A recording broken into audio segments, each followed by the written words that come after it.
In the name of God, the compassionate, the merciful, hello everyone, and welcome to this edition of Iranian English News with me, Nima Chitsas.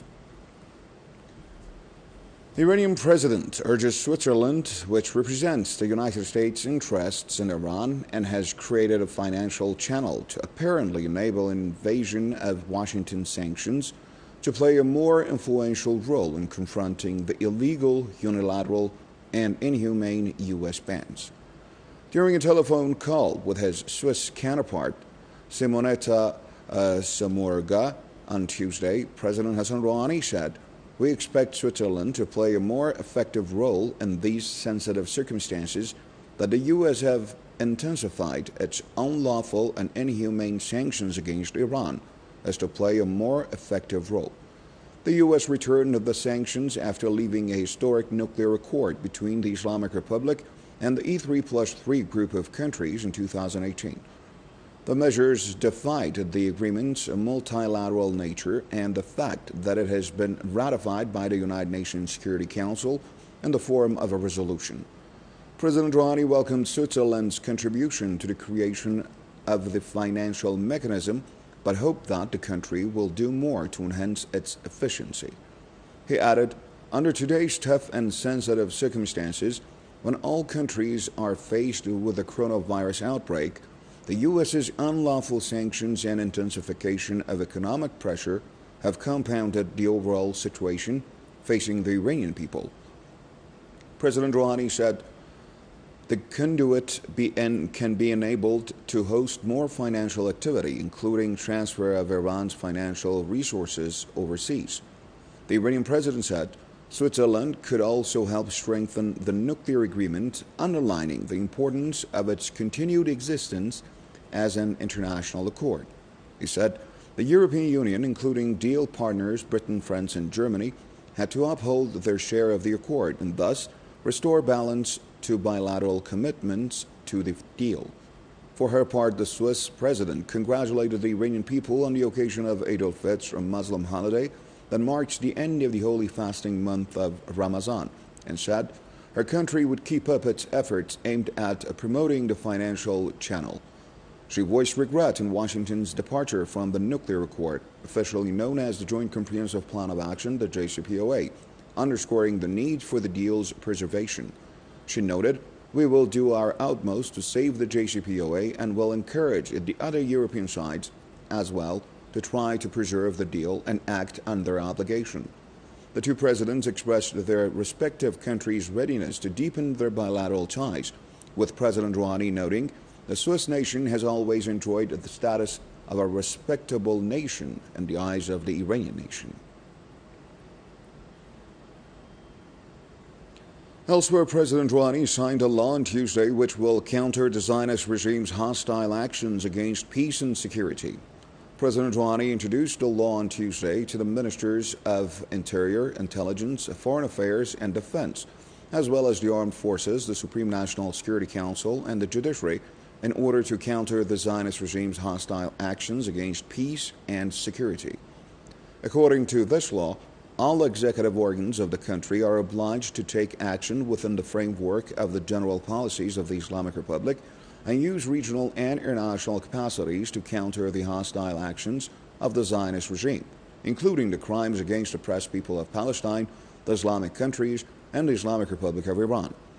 The new law also counters the role of the Zionist regime in disrupting the regional and international peace and security on its widespread and systematic violation of human rights, including war crimes, terrorist acts, electronic warfare, the use of heavy and prohibited weapons against civilians, human siege, settlements, displacement of Palestinian people, efforts to annex other parts of Palestine, the occupation of the Palestinian territory and parts of Syria, Lebanon, and other occupied territories.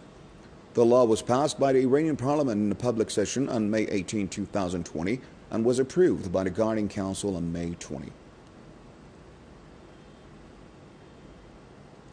The 11th Parliament of the country after the Islamic Revolution will be inaugurated on Wednesday. Ghulam Reza Nouri, Parliament's executive deputy, held a press conference on Tuesday to brief on the programs of the inauguration ceremony on May 27. According to Nouri, This edition ceremony will be held without domestic and foreign guests due to the COVID-19 outbreak. He said that Interior Minister Rahmani Fazli will brief members of the parliament on the election, and then President Rouhani will address the parliament. Lawmakers will then swear in. The 10th Parliament wrapped up its work on May 20. Iran's Petunia oil tanker is moving south of Barbados and northeastern Venezuela to enter Venezuelan waters in a few hours. The marine traffic base tracing maps show that Petunia oil tanker is heading south of Barbados between the Caribbean Sea and North Atlantic Ocean. 2 weeks ago, 5 oil tankers crossed the Strait of Gibraltar to Latin America and headed for a Bolivarian country of Venezuela. As the two countries of Iran and Venezuela are sanctioned by the United States, Iran's move in sending gasoline to this Bolivarian country has been widely covered across the world and led to the U.S. anger as well. In addition to its economic problems and lack of gasoline sales, Venezuelan capital Caracas is now facing a severe shortage of gasoline, the issue of which has disrupted people's ordinary daily lives, and gasoline shortage has also affected the food delivery. The arrival of Iranian tankers to Venezuelan waters, despite the U.S. threats, is interpreted as a landmark in the struggle for sovereignty, independence, and peace. Head of Iranian Health Ministry's Public Relations Office said on Tuesday that 1,437 people out of a total of 139,511 infected with the coronavirus have survived and recovered, but regretfully the total number of deaths reached 7,508. Kianush Jahanpur said 57 more Iranians died from coronavirus over the past 24 hours. Jahanpur said 1,787 new infected cases have been detected since Monday. He added 837,000 tests have so far been carried out in Iran. Iran has taken numerous steps to stop the spread of the deadly disease, ranging from closing down schools and universities to cancellation of cultural and religious gatherings.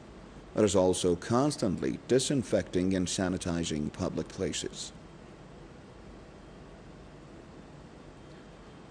The coronavirus, COVID-19, is affecting 213 countries and territories around the world, with 5,641,288 active cases and 349,714 deaths. However, 2,407,131 people have fortunately recovered from the deadly virus. The latest data also indicated that the United States continues to lead the world by far in the number of infections that stands at 1,713,850 and deaths that has reached 100,090 people. France 24 has reported that the U.S. medical crisis has plunged the country into a dire situation. Experts believe the coronavirus situation will cost dearly for the U.S. President Donald Trump.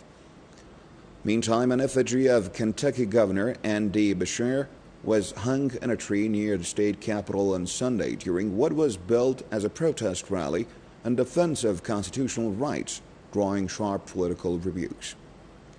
Meantime, Spain. The government has called for a 10-day national mourning to pay homage to the people who lost their lives to the COVID-19. Spain has over 283,000 coronavirus cases, and 27,117 people have lost their lives to the deadly virus.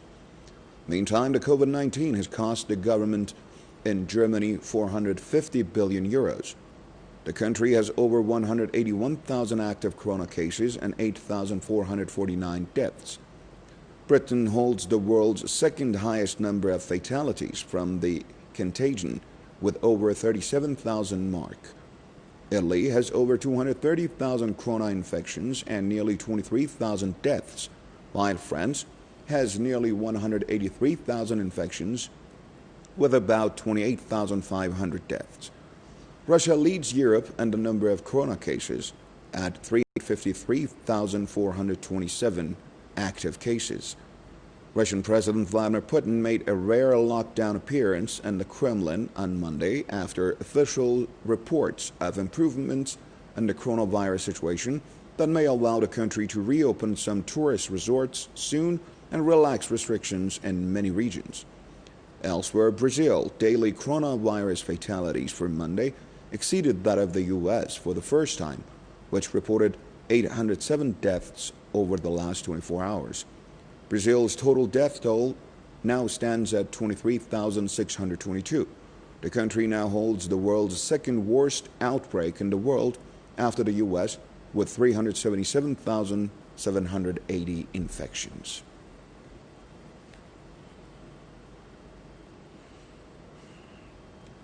In an interview with Al Noor radio station on the 20th anniversary of Resistance and Liberation Day, the Lebanese Hezbollah Secretary General says, "Spirit which triumphed in the year 2000 is still alive. We believe in resistance fighters and in our people." Sayyid Hassan Nasrallah said, the Zionist defense minister had a huge record of failure in South Lebanon during the occupation of Lebanon, adding, "Throughout years, we have developed our military capabilities. We are engaged in a war of minds." Nasrallah said, the resistance has created a balance of deterrence with the Zionist entity, and the enemy believes in this fact. Pointing out that the Zionist regime aims to occupy the entire Palestine, Nasrallah said, according to this scheme, Jordan is an alternative home for the Palestinian people. Therefore, Tel Aviv has been plotting against Jordan since 1982, and today the scheme is represented by the so-called deal of the century. Nasrallah went on to say, "I look forward to the day when Israelis will go back to the countries they had come from.